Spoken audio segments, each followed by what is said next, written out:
Alright, this video quite unusually starts with a pile of junk in front of the camera. Although depending on your perspective, that might be always the case. Anyway, this is stuff that normally gets carried around in a shoulder bag.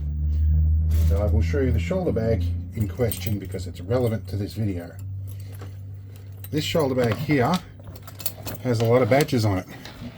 This shoulder bag has done nearly 20 years with me and 2 laps around the globe, and it goes pretty much everywhere.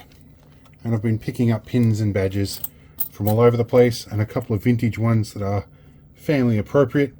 My old slouch hat pin, a whole bunch of different ones. And then I'm running out of real estate on here for pins, and I'm actually at a point where I have to make some choices, some tough ones. Also, this is like the second or third one of these bags that I've had. This is the only one that's done twice around the world, but they do always fall apart, and I'm always stitching them together. So I've decided I'm going to retire this bag. Most of the pins, however, will go with it, but I have something else. I managed to find myself a Polish gas mask bag, which right now doesn't look great, but it is in better condition and is probably more suited. We have nice little dividers in here. I've already got my museum tag in there, and it's lots of little features, much easier to organize. The straps are much more structural. And I've made a change already. There's a bit of random stitching going on here. The bag strap on this is normally permanently fixed. So what I've actually done is I actually did a bit of stitching here and put the other strap, or the other buckle on this side. Now this is exactly the same width as seat belt. So I hope to go and get a piece of seat belt and make a custom length strap for that. So the next thing I need to do is transplant some of my badges. And also in the bottom here, there's a couple of little hard blocks of rubber that hold all this open on the bottom. I'm not sure if I'll leave them in there or not, but I need to find out if everything fits in the bag and make some decisions as to what I carry and what I don't. The other thing I often like to carry when I'm traveling is a water bottle, and I think this exterior pocket is going to be just the perfect size for that. The top won't go over it, but I think that's going to be ideal. Now, something I find of particular interest here is the latch is actually much better than the old one. The old one I never used to strap it down because with all the usual stuff I had in there, the straps still never lined up. But this one, when you're actually hanging downwards, it's much easier. But you put this through like so. And when you pull on it, that little roller bit causes this to roll up underneath and clamp down on it. Quite an ingenious little mechanism there. Alright, so now some of the decision I have to make. I have limited real estate on this flap, which is like the preferred space for me to put badges. If I put them on the front here, firstly they're at risk of covering up or getting snagged, but also when I put my hand in here I have to deal with the inner side of them, and they also get more difficult to fit. So I think I'm going to choose just the most valuable of my badges and put them on here. And the strapping will probably be where I'll put the majority of them, and in this situation the strapping is easy to replace. This is going to be replaced with seatbelt very soon. I figured some people might like to go over all the badges that are on here, all the lapel pins, and have a look at them all. We have some hiding around in the corner here from all sorts of different locations. There's not many on this end. There is a V-line one, and there is like the Wellington Shire Air Show and stuff. So some of these are mementos of different events. This one's like the 07 fires. There's a long story about that. Got one from the numbered VFW badge from Michigan VFW. That's another long story. POW MIA pin. We have this one is the service pin from my great uncle, I believe, and another one here. This is my old hat pin, my Rising Sun pin. This is a special order from the RIAC group. There is also just heaps more that I wouldn't go into. This is an eagle from Gundagai. This is when I took my wife to Canberra, who is an American citizen, very soon to be an Australian citizen. Texas armadillo from when I went to Texas, along with the actual Texas pin. Just a whole bunches of other ones. This is a 1919 penny, which is the same year that the first Fiat tractor was put together in Australia, which my grandfather did. And This used to be a Fiat keychain before it got so far gone that it was disrespectful to have it on there. So we changed that. These are old copper contacts from knife switches that are riveted on to the back, and they add a little bit of weight so the flap stays down naturally on its own. These will require some effort. Now you'll probably notice the way some of these are attached. Some of these are glued on, so these will require acetone to remove them. So what I'm thinking I'm going to do is I'm just going to get a box and I'm going to remove all of the pins that I can and put them in a box, and then I will choose which ones I want to put back on. A little bit emotional to do this because there are so many different pins here. This one here is from Wolf Park in Battleground, Indiana. So this bag has been around. There's some special ones like the soldier on ones, which are special order. So yeah, some of these things will stay. I've already taken some of the older, really old pins off here, such as well, they're not so much here, the plastic, really vintage plastic ones. I still have them set aside, and there's still dozens more I haven't put on here, so we could be here for a bit.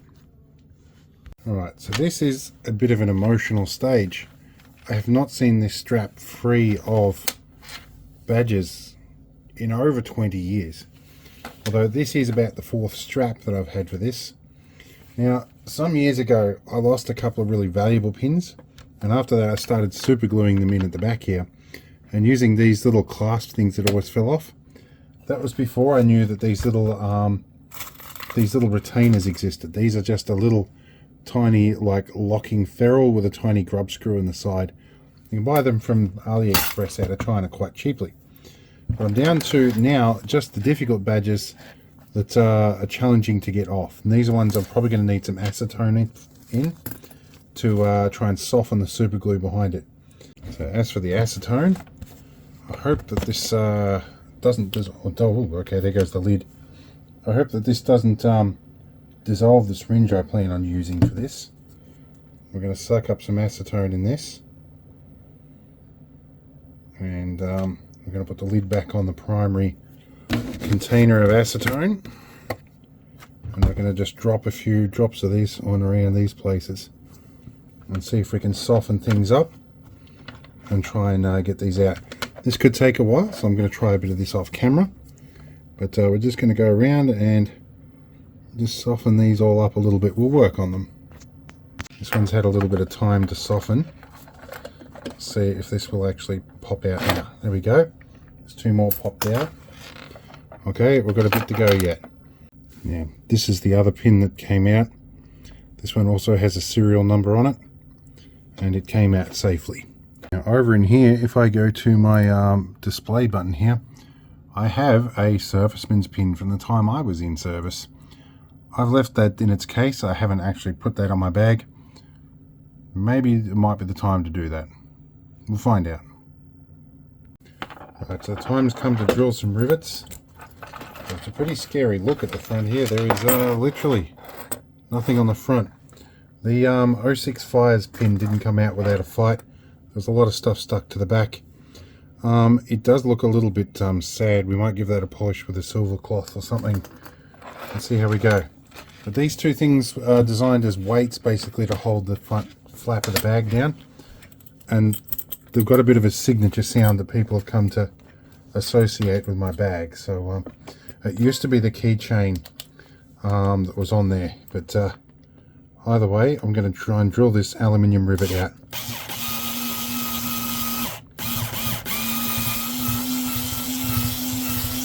It's sort of twisting a bit, but we'll get there. There we go. Brass washers. It's come out of my old man's collection. So yep, there's a nice switch bushing, and there's a bunch of other brass washers in here I packed it out with, so I'll try and retrieve all of those. Right, there's got to be a good like half a kilo or nearly a kilogram of badges here. So yeah, we've got them all off, and now I'm going to find the most valuable of them and the ones that I want to put on, and we're going to put those ones on and then see what room we have after that.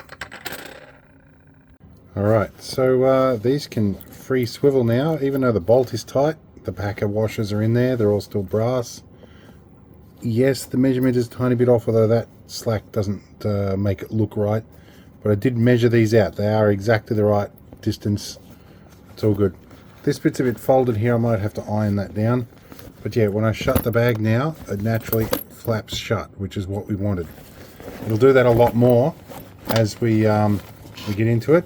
And this is a surplus materials. Oh, there's a magnet in there that's stuck onto. That'll help. That's my wallet. But this is a surplus, probably never been used. So a lot of this stuff will wear in over time. But yeah, we're going to populate it with some more badges now.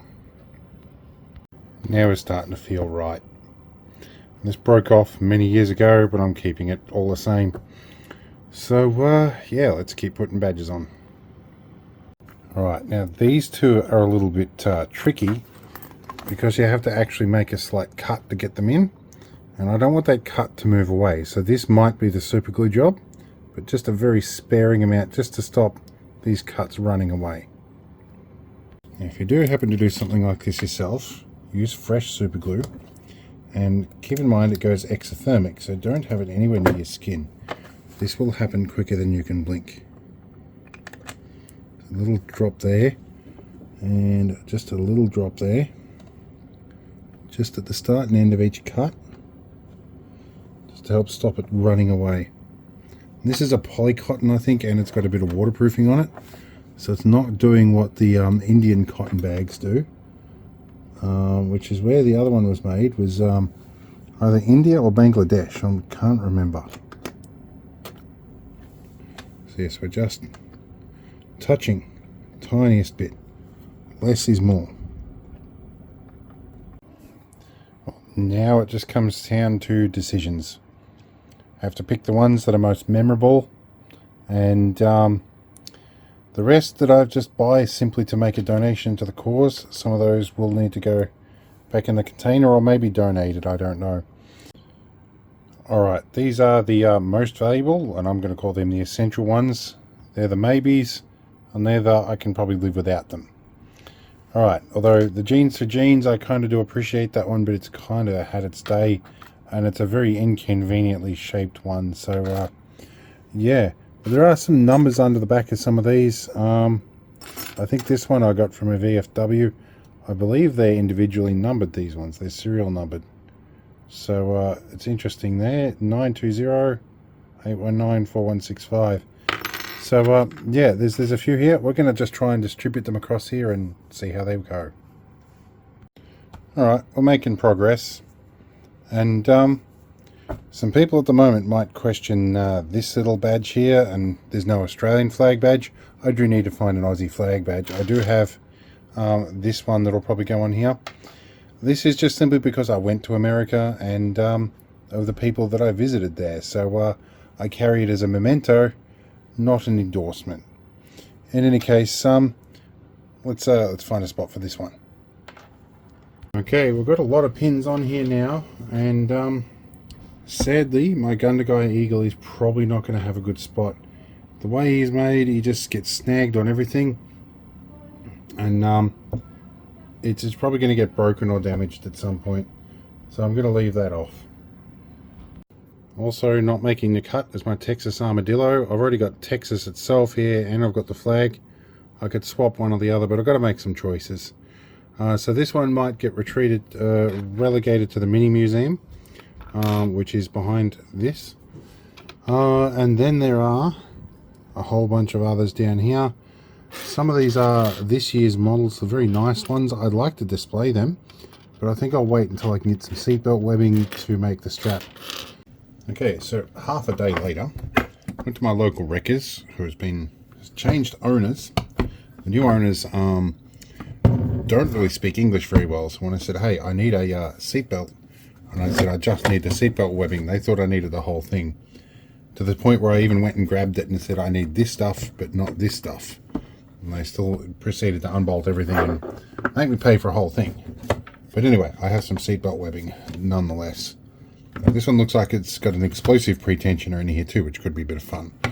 But for the moment, I need to disable the tilt sensor and pull as much of this stuff off as I can.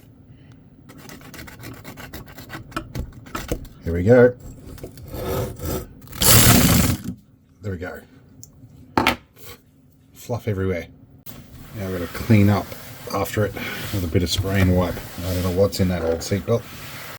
Now we can unthread old stuff, and I'll probably use the tail end of this because it's been on the roll most of its life. It's going to be the cleanest stuff here. I'll measure out how much I need, and this is like the mankiest bit of it here.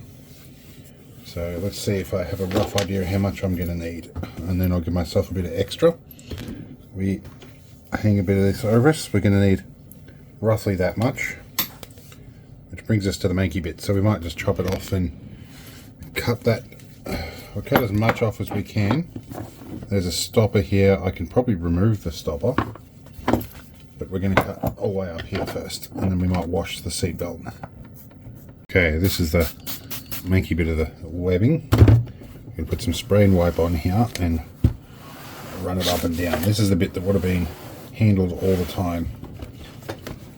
It's not too bad. It's clean, a lot cleaner than some seat belts, but get to this bit and we just run her along like this. This stuff's pretty good. This will likely be the piece that I cut off anyway, but it's just worth, for hygiene's sake, cleaning all of this stuff up. Okay, so one of my reasons for going with seatbelt webbing is this particular mod I did here. Now this was the original strap that was permanently attached. So we're going to rip that out. What I did is I actually chopped it and folded through here and swore at the sewing machine until I got my tension settings right, and put this loop on here. Now means we have one of those on each side. This has just got a bit of the old strapping through here just for placeholder. If we take a seatbelt webbing and we put it against that, it's exactly the same width. So we can thread that through. What I need to do now is find my fabric scissors, cut off one end squarely, the clean edge, and then get a lighter and melt it. Alright, now I need to get my good fabric scissors. These work a lot better. It's still tough going for them. I get a nice square clean cut on the end.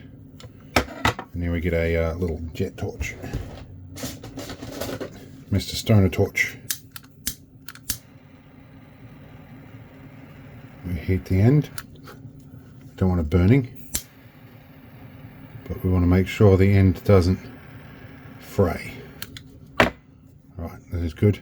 So my hope here is when I do this strap, I can feed it through like this, and then just feed it through under the bottom like that, and it shouldn't pull through.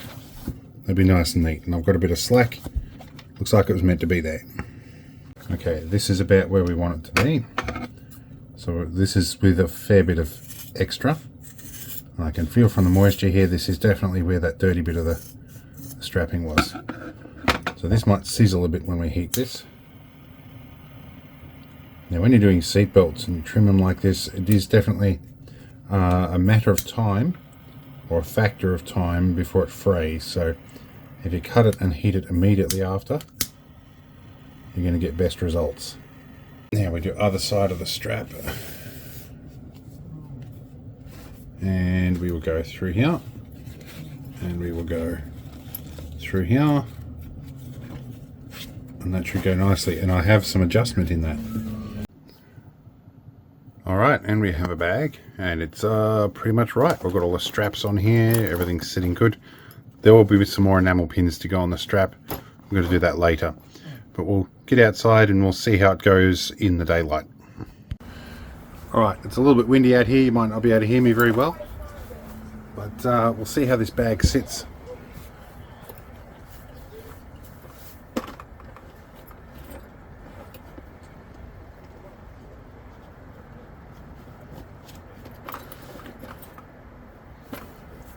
Sits just on my hip the way I like it. The strap sits over here. I know I'm not the most attractive model for these things. I'm working on losing some weight, but MS kind of gets in the way of that. Anyway, I've got enough adjustment in here to adjust up and down. Works very nicely. A little bit of spare on the back. And crucially, this is easy to find. I can stop off at any wreckers, preferably one that speaks a bit more English than the other one we had. But yeah, we'll hopefully be able to replace this indefinitely in the future. This will probably outlive the bag, but this bag is a bit more robust than the other one. At some point I might put some more badges up the strap. I don't know. We'll see how we go. But for now, I'm going to leave them off. We'll work on that. But this is Polish gas mask bag, and hopefully you enjoyed it.